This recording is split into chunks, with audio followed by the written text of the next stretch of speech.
In the summer of 1855, in a mansion on Royal Street, New Orleans, a wealthy banker's wife woke to find her dead daughter smiling. Not in memory, not in a dream. The child's corpse, laid out in the parlor for viewing, had changed overnight. 3 weeks earlier, fever had taken 6-year-old Marie. 2 days after that, a photographer named Alistair Thorne had made her look alive again in a portrait so perfect it seemed miraculous. Now, the body in the coffin wore that same perfect smile, identical to the photograph. This was no miracle. It was a signature. Over the next year, 11 more children from New Orleans' wealthiest families would die twice. First from disease or accident. Then, exactly 21 days after Thorne photographed them, they would die again, their corpses mysteriously rearranging into perfect copies of his portraits. The city's doctors called it sympathetic expiration. The priests called it divine intervention. But a disgraced chemist would discover the terrifying truth. Alistair Thorne wasn't capturing souls with his camera. He was poisoning them with chemicals. His art was a murder method so sophisticated it used time as its weapon and grief as its camouflage. This is the story of how beauty became a killing philosophy, and how a photographer's obsession with perfect memory created a gallery of silent victims. New Orleans in 1855 was a city where death kept regular hours. Yellow fever arrived each summer like clockwork, filling the marble tombs of the cities of the dead with fresh occupants. The wealthy in their Garden District mansions died behind lace curtains, just as the poor died in crowded tenements. The mortality rate was so high that funeral processions became daily traffic. In this environment, a new industry flourished: post-mortem photography. Families desperate for one last memory would pay good money for a daguerreotype portrait of their loved one. But the results were often horrifying, stiff, ghostly images that captured death's grimace rather than life's memory. Alistair Thorne changed everything. He arrived from Europe with equipment no one had seen before and techniques that seemed like magic. His specialty was children. Where other photographers produced images that looked like corpses, Thorne's portraits showed children sleeping peacefully, with hints of smiles, relaxed hands, and faces that glowed with what seemed like inner light. His waiting list stretched for months. His fee was astronomical, $100 per portrait when a skilled laborer earned $1 a day. But grieving parents paid willingly. To see their child looking peaceful rather than dead was worth any price. The process was always the same. Thorne would arrive at the home with his equipment, a large camera on a tripod, glass plates in wooden cases, and a small black medical bag. He would examine the body, then apply a special cream he called soul fixative to the face and hands. The cream had a sweet, floral scent that reminded people of tropical gardens. The session would last exactly 1 hour, far longer than normal photography required. Thorne would take multiple plates from different angles. He worked in complete silence, his concentration absolute. When he finished, he would pack carefully and promise delivery in 1 week. The delivered portraits were indeed miraculous. 6-year-old Marie Leclerc, dead of cholera, looked like she was taking a nap, her dark curls arranged perfectly, a tiny smile on her lips. 8-year-old Thomas Beauregard, killed in a carriage accident, appeared to be dreaming pleasantly, the bruises on his face completely vanished. The twins Eleanor and Margaret Savoy, stillborn at 7 months, looked like porcelain dolls sleeping in each other's arms. Word spread through New Orleans society. Thorne was more than a photographer. He was a miracle worker. Then the pattern began. 21 days after Marie Leclerc's portrait was delivered, her mother went to the family crypt to place fresh flowers. The body, which should have been showing signs of decay, looked exactly as it had in the portrait. The smile was identical. The positioning of the hands was the same. It was as if the photograph had come to life, or death had imitated art. At first, the Leclerc family thought it was divine intervention. Perhaps their prayers had been answered. Perhaps Marie's soul was at such perfect peace that it preserved her body. They told their priest, who cautiously suggested it might be a sign of saintliness. But then it happened to Thomas Beauregard. Exactly 21 days after his portrait, the undertaker preparing the body for permanent entombment found that the bruises had reappeared, but his expression had changed to match the portrait's peaceful smile. The body seemed fresher than it should have been. When the Savoy twins showed the same transformation on the 21st day, whispers began. 3 families, 3 children, all photographed by Thorne. All changed to match their portraits exactly 3 weeks later. The medical community was baffled.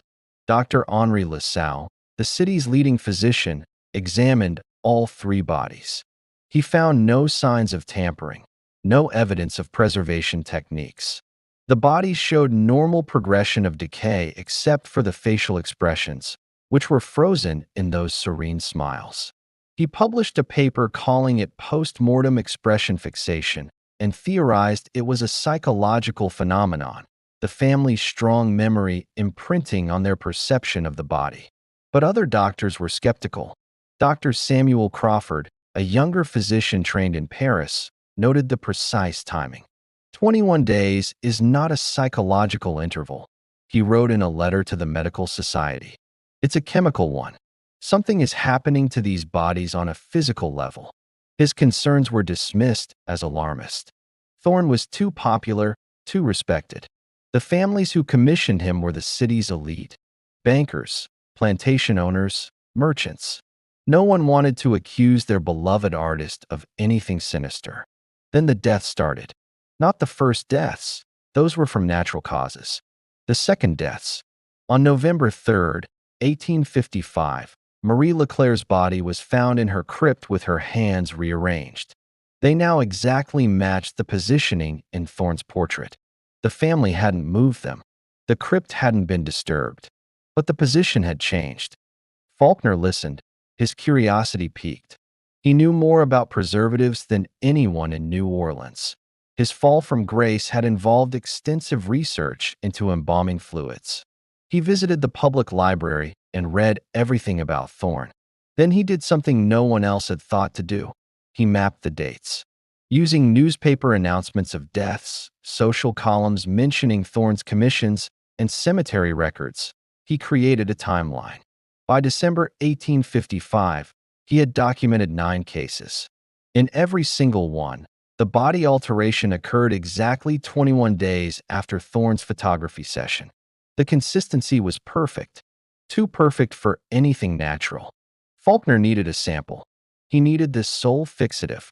His opportunity came in January 1856. A merchant's child died of pneumonia. The family, knowing Faulkner's reputation for discreet services, asked him to prepare the body temporarily while they arranged for Thorne. Faulkner agreed and kept a sample of the child's skin before and after Thorne's visit. His laboratory was in the back of his apothecary, a cluttered space filled with glassware, burners, and the smell of chemicals. Here, he performed extractions on the skin samples. The pre-Thorne sample showed normal tissue. The post-Thorne sample contained something extraordinary. Under microscopic examination, the tissue showed penetration by an unknown substance. Chemical tests revealed alkaloids, nitrogen-based compounds often found in plants. Faulkner ran more tests. The alkaloids matched the profile of tropane compounds, specifically scopolamine and atropine. These came from plants like deadly nightshade, henbane, and angel's trumpet. Faulkner knew these compounds well. In small doses, they caused hallucinations, euphoria, and muscle paralysis. In larger doses, they caused coma and death by stopping the heart. But what he was seeing didn't make sense. These were dead tissues. How could alkaloids affect them? Then he remembered his own research from years earlier, research that had been too radical to publish. The post-mortem reactivity of nerve tissue. Even after death, certain nerve receptors remained active for weeks, capable of responding to chemical stimuli. If the right compound was applied, a terrifying theory began to form in Faulkner's mind.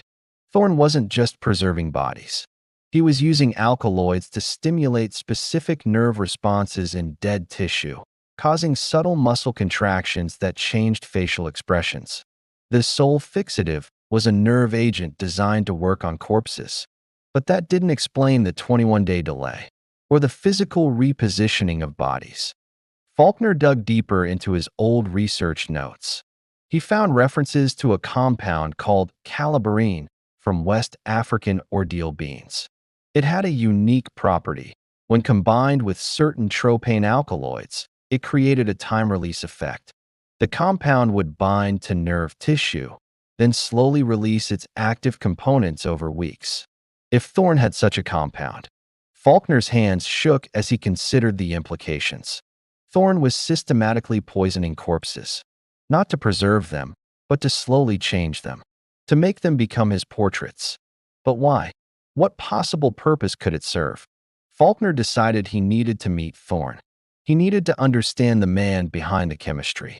He visited Thorne's studio on a rainy February afternoon. The studio occupied the entire second floor of a building on Royal Street. A discreet brass plaque read, A. Thorne, photographic artist. By appointment only. The interior was unlike any photographer's studio Faulkner had ever seen. It looked more like a combination of an artist's salon and a laboratory. Paintings and photographs lined the walls, all portraits, all with that same eerie serenity. A large skylight provided perfect north light. In one corner stood an elaborate camera on a polished wood tripod. In another, a chemical workstation with beakers, burners, and bottles. Thorne himself was arranging flowers in a vase when Faulkner entered. He was younger than Faulkner expected, perhaps late 30s, with silvering hair and pale eyes that seemed to see everything at once. "Mr. Faulkner," Thorne said without turning around. "I've been expecting you." Faulkner froze. "You know who I am?" "Of course." Thorne turned, smiling. "The disgraced chemist with an interest in post-mortem chemistry. Your inquiries at the cemetery records office were noted. Your purchase of alkaloid testing reagents from Schmidt's apothecary was reported to me. You've been investigating my work." Faulkner recovered his composure. "You're poisoning the dead." Thorne's smile didn't waver. Such a crude word. "I'm perfecting them." He gestured to the portraits on the walls. "Look at these faces. In life, they suffered. Disease, accident, cruelty. Death gave them peace, but left them disordered. My work restores their essential truth. By using nerve toxins on their corpses, by using chemistry to reveal what their souls already know," Thorne corrected gently. "The body is just clay. I help it achieve its perfect form." Faulkner pointed to a portrait of a smiling boy. "And the 21-day interval? The body's changing to match your portraits." Thorne's eyes gleamed. "Ah, you noticed the synchronization." "Yes, it's precise, isn't it? The compound I've developed has a half-life of exactly 21 days. As it breaks down in the tissue, it stimulates specific neuromuscular responses. The body gradually assumes the position of perfect peace. You're engineering a physical change in corpses weeks after you photograph them." "I'm completing the artistic process," Thorne said. "The portrait is the ideal. The body is the material. I bring them into harmony. It's the ultimate integration of art and science." Faulkner stared at him, understanding dawning. "You're not just taking pictures. You're using the corpses as living sculptures that continue to change after you work on them." "Exactly." Thorne looked delighted, like a teacher with a promising student. "Most sculpture is static. My work is dynamic. It continues to evolve. The families get not just a memory, but a continuing relationship with the perfected form of their loved one. It's monstrous. It's beautiful," Thorne said, his voice hardening. "And it's necessary. Do you know what happens to unvisited graves, Mr. Faulkner? They're forgotten. The dead become names on stone. My process ensures they're remembered. It ensures the memory remains perfect, unchanging. By chemically manipulating their corpses? By any means necessary," Thorne said softly. "Beauty justifies the method." The two men stood facing each other in the quiet studio. Rain tapped against the skylight. The portraits watched with serene, dead eyes. I'll expose you, Faulkner said. Thorne sighed. And who will believe you? A disgraced chemist against the most celebrated artist in New Orleans? The families who love my work? The medical society that has already declared the phenomenon natural? He stepped closer. Leave this alone, Mr. Faulkner. My work is important. It brings comfort. It creates beauty from tragedy. Don't take that from people. Faulkner left the studio with Thorne's words echoing in his mind. He stood in the rain outside, looking up at the studio window. Thorne was watching him, silhouetted against the light. He knew Thorne was right about one thing. No one would believe him. Not without irrefutable proof. He needed a body. A freshly altered body that he could autopsy, documenting the chemical changes. He needed to catch Thorne in the act. Faulkner's investigation became an obsession. He stopped attending to his apothecary, letting his business decline as he focused entirely on Thorne. He began following the photographer, learning his routines. Thorne was methodical. He accepted only 2 commissions per week, always on Tuesdays and Fridays. He sourced his chemicals from a German importer on Tchoupitoulas Street, silver nitrate from Saxony, mercury from Bohemia, and mysterious botanical extracts shipped from Hamburg in unlabeled bottles. Faulkner managed to bribe a dock worker to let him examine Thorne's latest shipment. Among the expected photographic chemicals were 3 small casks marked only with a symbol, a serpent wrapped around a blooming datura flower. Datura, Jimson weed, a source of scopolamine. Faulkner also discovered Thorne wasn't working alone. He had an assistant, a young Creole man named Jean-Baptiste who handled the darkroom work. Faulkner approached Jean-Baptiste one evening as he left the studio. I know what Thorne is doing, Faulkner said without preamble. The young man's eyes widened with fear. I know nothing, monsieur. I can protect you, Faulkner pressed. But I need to know everything. Jean-Baptiste looked around nervously. Meet me at the cathedral. Tomorrow after Vespers. The next evening in the shadowy alcove of St. Louis Cathedral, Jean-Baptiste told a story that chilled Faulkner to his core. It began with the flowers, Jean-Baptiste whispered. Monsieur Thorne has a garden behind his house in the Marigny. Not roses or camellias. Poisonous flowers. Angel's trumpet. Datura. Belladonna. He tends them himself, never allowing anyone else to touch them. He described Thorne's process in detail. After applying the sole fixative, Thorne would often spend hours positioning the body, sometimes using almost imperceptible wires and supports to achieve the perfect pose. But the most disturbing part came later. Sometimes, days after the portrait is delivered, he returns to the families, Jean-Baptiste said. He says he needs to check the archival quality or apply a protective coating. But I think he's adding more of the compound to ensure the transformation happens. Have you seen the transformed bodies? Faulkner asked. Jean-Baptiste crossed himself. Once. The Robichaud child. I went with Monsieur Thorne when he said he needed to photograph the progress. The child in the coffin. She was smiling. Exactly like the portrait. But her hands, they had moved. They were folded differently than when we buried her. Monsieur Thorne was pleased. He said, the process is complete. Art and nature are now one. Faulkner felt a cold certainty settle in his stomach. Thorne was returning to the bodies to administer additional doses of his compound, ensuring the delayed chemical reactions occurred precisely on schedule. How many? Faulkner asked. How many children has he done this to? Here in New Orleans? 12 that I know of. But before New Orleans, he traveled. Charleston, Savannah, Mobile. He has done this before. This was worse than Faulkner had imagined. Thorne wasn't a local eccentric with a dangerous hobby. He was a serial poisoner with a pattern that spanned years in multiple cities. Armed with this information, Faulkner made his move. He went to the police. Captain William O'Malley of the New Orleans Municipal Police listened to Faulkner's story with growing impatience. When Faulkner finished, O'Malley sighed. Let me understand. The captain said, you reclaiming that Alistair Thorne.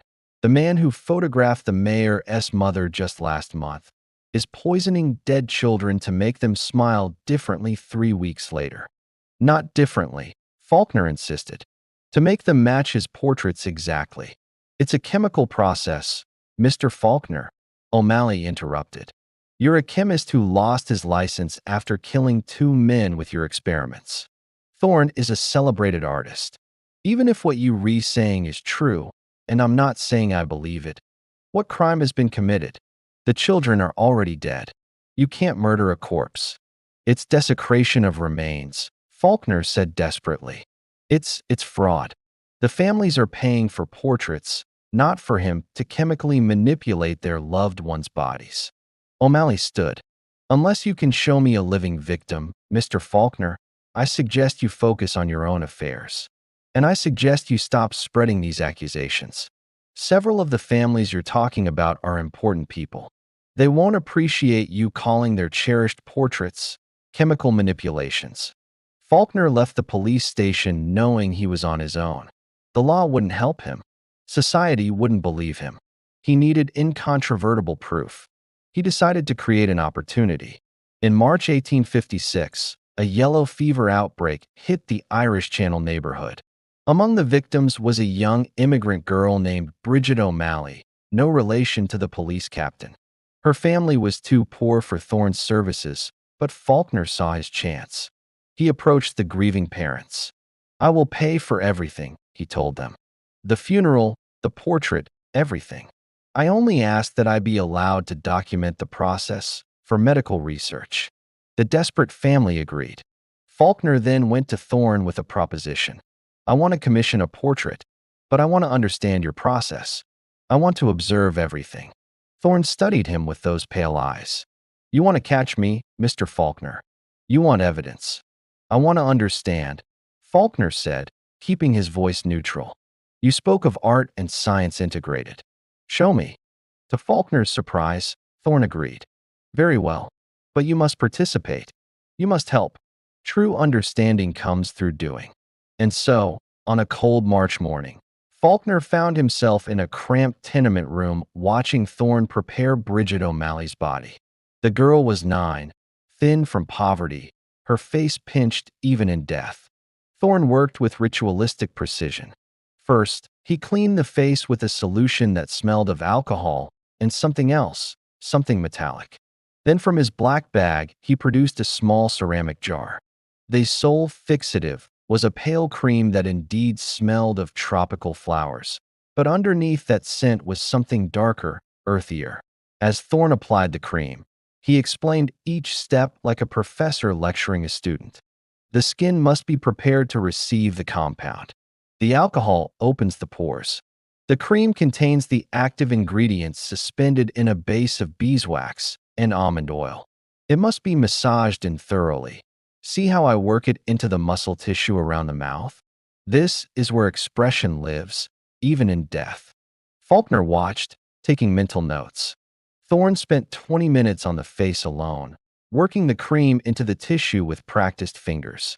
Now we wait, Thorne said. The compound needs time to penetrate. While we wait, we prepare the setting.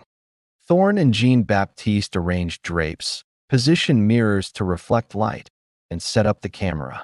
Faulkner used this time to secretly collect samples. He had brought small squares of linen. When Thorne wasn't looking, he pressed one against the girl's cheek where the cream had been applied, absorbing a sample. He slipped another into the jar itself when Thorne's back was turned. An hour later, Thorne pronounced the body ready. Observe, he said. The muscles have relaxed. The expression has softened.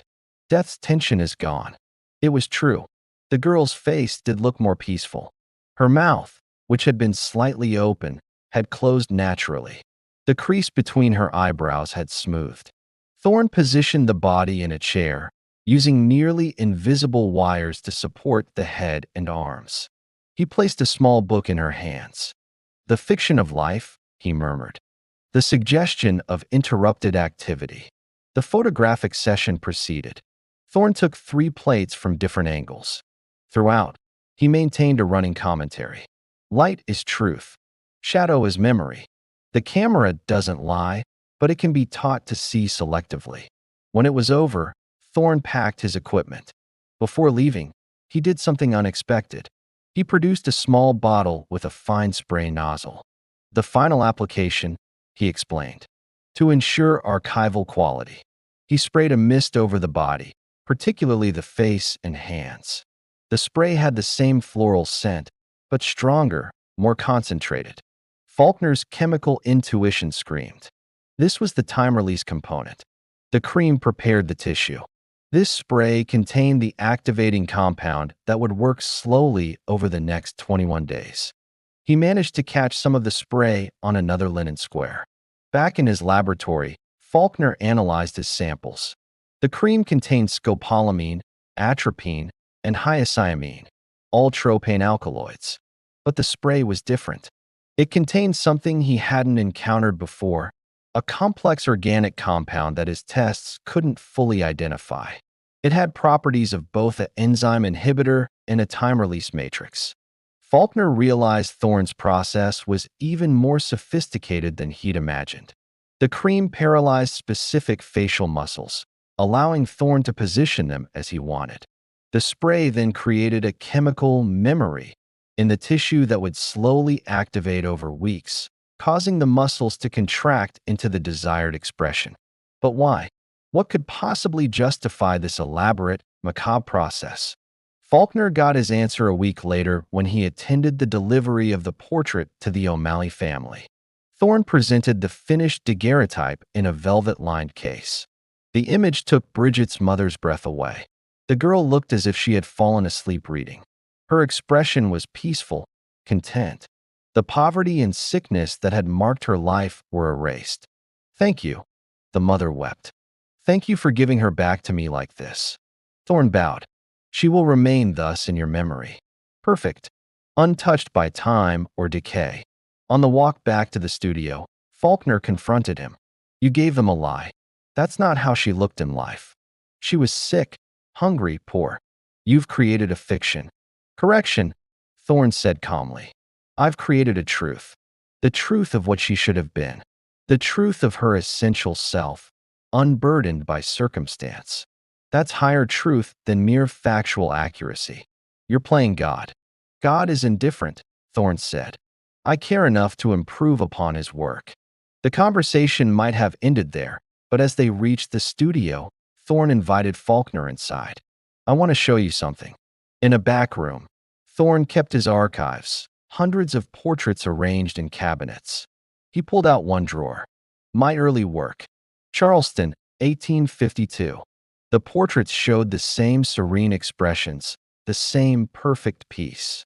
These families," Thorne said, "they remember their children this way.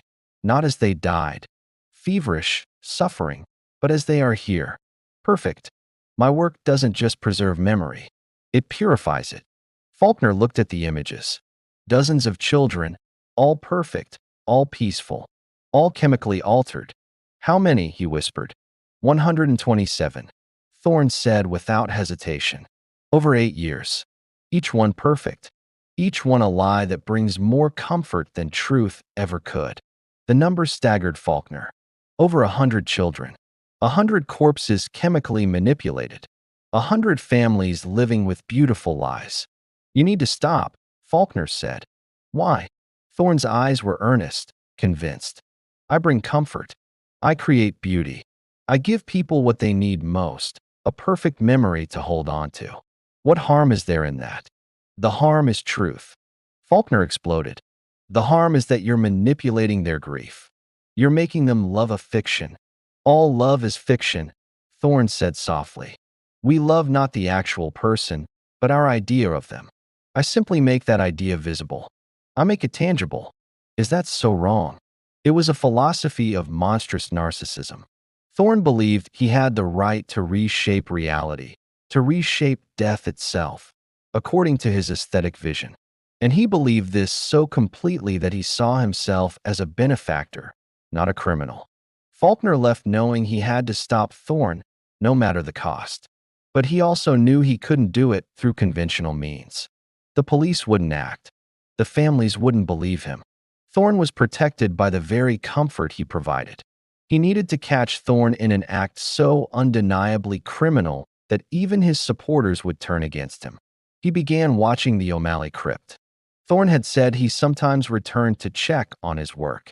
Faulkner was certain he would return to administer additional sprays to ensure the transformation happened on schedule. For 2 weeks, Faulkner kept vigil. He disguised himself as a grave digger, spending days in the cemetery, watching. On the 14th night, his patience was rewarded. Just after midnight, a figure approached the O'Malley Crypt. Thorne, carrying his black bag. Faulkner watched from behind a tomb as Thorne used a key to open the crypt door, a key he must have obtained from the family under some pretext. Thorne entered, closing the door behind him. Faulkner crept closer. Through a crack in the door, he saw Thorne open the coffin. He watched as Thorne produced his spray bottle and applied it to the girl's face. Then he did something else, something Faulkner hadn't expected. From his bag, Thorne took small, almost invisible wires and began repositioning the hands, securing them in the exact position from the portrait. He wasn't just relying on chemical muscle contraction. He was physically rearranging the body. This was the evidence Faulkner needed. This was desecration. This was tampering with remains. As Thorne worked, Faulkner slipped away. He went straight to Captain O'Malley's house, pounding on the door until the annoyed captain answered. "I have proof," Faulkner said. "Right now, at the cemetery. Thorne is breaking into a crypt and physically manipulating a corpse. Come see for yourself." Reluctantly, O'Malley dressed and called 2 of his men. They followed Faulkner back to the cemetery. But when they arrived, the crypt was closed and locked. Thorne was gone. "Where is he?" O'Malley demanded. "He was here. He was inside." O'Malley had the crypt opened. Inside, everything appeared normal. The coffin was closed. When they opened it, the body lay undisturbed. Faulkner stared in disbelief. "He must have heard us coming. He must have." "Enough," O'Malley said wearily. "Mr. Faulkner, I'm charging you with disturbing the peace and filing a false report. You'll spend the night in jail to cool off." As the officers led him away, Faulkner saw Thorne watching from the shadows of a large tomb. He was smiling. Thorne had known. He had been expecting Faulkner. The whole thing had been a trap. In the cell that night, Faulkner realized the depth of Thorne's manipulation. Thorne wasn't just a poisoner. He was a puppeteer, manipulating everyone around him. The grieving families, the police, even Faulkner himself. He had to find another way. The next morning, a well-dressed man visited Faulkner in his cell. He introduced himself as Alexander Duval, attorney for several prominent New Orleans families. "My clients are concerned about your accusations regarding Mr. Thorne," Duval said. "They value his services highly. They would hate to see his reputation damaged by baseless claims." "Is that a threat?" Faulkner asked. "It's advice," Duval said smoothly. "New Orleans is a small city for certain professions. An apothecary who makes trouble for respected citizens might find his business suffers. He might even find himself facing additional legal difficulties." The message was clear: back off or be destroyed. Faulkner was released that afternoon. When he returned to his shop, he found a package waiting. Inside was a perfect daguerreotype portrait of himself, taken without his knowledge. He was at his laboratory table, looking tired and desperate. The image was stunningly clear, and it smelled of tropical flowers. Attached was a note in Thorne's elegant script: "Every critic becomes part of the exhibition eventually. Yours in perfect memory, A.T." Faulkner threw the portrait against the wall, shattering the glass. But the scent lingered in his shop for days. He was beaten. He knew it. Thorne was too powerful, too protected, too clever. But then, in early April, something changed. A wealthy merchant named Richard Montgomery came to Faulkner's shop. His daughter had been photographed by Thorne in February. The 21-day transformation had occurred. But something was wrong. "She's still changing," Montgomery whispered, his face pale. "It's been 6 weeks now. Her expression keeps shifting. It's becoming exaggerated." Too peaceful. Unnatural. Faulkner's blood ran cold. Show me. The Montgomery family crypt was in the wealthy Lafayette Cemetery No. 1. When Montgomery opened the coffin, Faulkner saw what he meant. The girl's face was frozen in a rictus of exaggerated serenity. The smile was too wide. The eyes seemed too closed. It was like a parody of peace. The muscles have overcontracted, Faulkner said. The chemical process didn't stop at the desired point. It continued. What does that mean? Montgomery asked, horrified. It means Thorne's compound is unstable. It means the process is continuing indefinitely. She'll keep changing. Montgomery stared at his daughter's distorted face. Can you stop it? I don't know, Faulkner said honestly. But I can try. For the first time, Faulkner had an ally. A powerful, wealthy ally who had seen Thorne's work turn monstrous. Together, they might have a chance.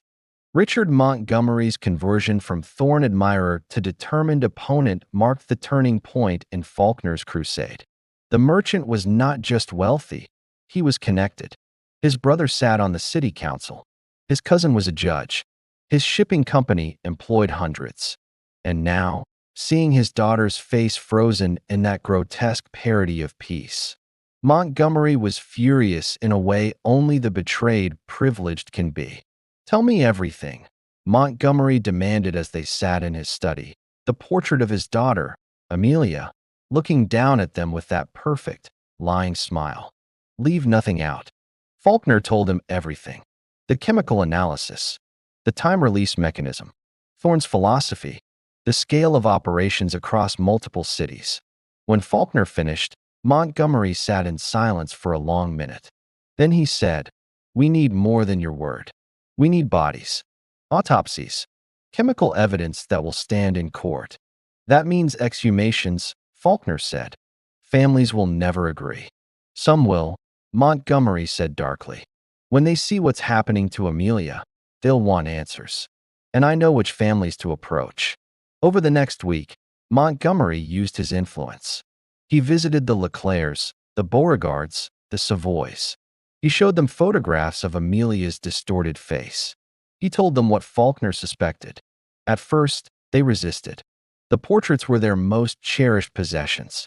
Thorne was a miracle worker. Then Montgomery said the words that changed their minds. What if it's still happening? What if your children are still changing in their graves? That fear, the fear of ongoing violation, overcame their resistance. On April 15, 1856, under cover of darkness, 3 crypts were opened in 3 different cemeteries. Faulkner was present for all 3, accompanied by Dr. Samuel Crawford, the young physician who had questioned Thorne's methods in his letter to the medical society. Crawford brought his medical bag and a notebook. Montgomery provided witnesses, a notary public to document everything, and 2 off-duty police officers he paid handsomely for their discretion. What they found confirmed Faulkner's worst fears. Marie Leclerc, dead since August 1855, showed advanced muscular contraction. Her hands were clenched into tight fists, something not present in Thorne's portrait. Her smile had become a grimace. When Faulkner took tissue samples, the smell of tropical flowers was still present 8 months after death. Thomas Beauregard's body was worse. The chemical process had caused such severe muscle contraction that his spine had arched slightly, lifting his shoulders off the coffin lining. His face was frozen in what looked like silent laughter. The Savoy twins presented the most disturbing sight. Their tiny bodies had turned toward each other beyond what the portrait showed, their foreheads pressed together as if in intense communion. Their hands were interlocked so tightly that when Dr. Crawford tried to separate them, skin tore. "This is beyond preservation," Crawford whispered, his face pale in the lantern light. "This is ongoing chemical torture of dead tissue." Back in Faulkner's laboratory, analysis of the new tissue samples revealed something terrifying. Thorne's compound wasn't just unstable, it was self-replicating in a sense. The chemical bonds were breaking down into more reactive forms, creating a cascade effect in the nerve tissue. The process would continue indefinitely, gradually twisting the bodies into increasingly distorted forms. This isn't art, Faulkner said, staring at his notes. This is chemical madness. He's created a compound that doesn't know when to stop. Armed with this new evidence, Montgomery arranged a meeting with Captain O'Malley. This time, the police captain listened. The photographs of the distorted bodies, the medical testimony from Dr. Crawford, the chemical analysis, it was too much to ignore. I'll need to consult the district attorney, O'Malley said. And we'll need a living witness. Someone who worked with Thorne. Jean-Baptiste, Faulkner said immediately. His assistant. He's afraid, but he knows everything. Finding Jean-Baptiste proved difficult. The young man had disappeared after speaking with Faulkner. His room in the Marigny was empty. Thorne claimed he'd returned to his family in the countryside. But Faulkner remembered something Jean-Baptiste had said. When I'm afraid, I pray at St. Louis Cathedral. It's the only place that feels safe. Faulkner began spending hours in the cathedral, watching. On the third day, he saw Jean-Baptiste lighting a candle before the Virgin Mary statue. The young man looked haunted, thinner. He knows I spoke to you, Jean-Baptiste whispered when Faulkner approached. He's watching me. Who's watching? Everyone. The families. The police. Thorne has eyes everywhere. Jean-Baptiste's hands shook.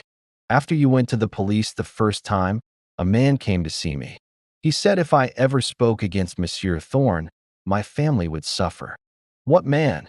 A policeman. Not in uniform, but I've seen him at the station. Big man with a scar here. Jean-Baptiste drew a line across his cheek. Faulkner recognized the description. Officer Callahan, one of O'Malley's men. Thorne had police on his payroll. You need to disappear, Faulkner said. But first, you need to tell everything to Captain O'Malley. With me and Mr. Montgomery present, we can protect you. Jean-Baptiste looked at the Virgin Mary statue as if seeking guidance. Finally, he nodded. Tomorrow, at the police station, I'll tell everything.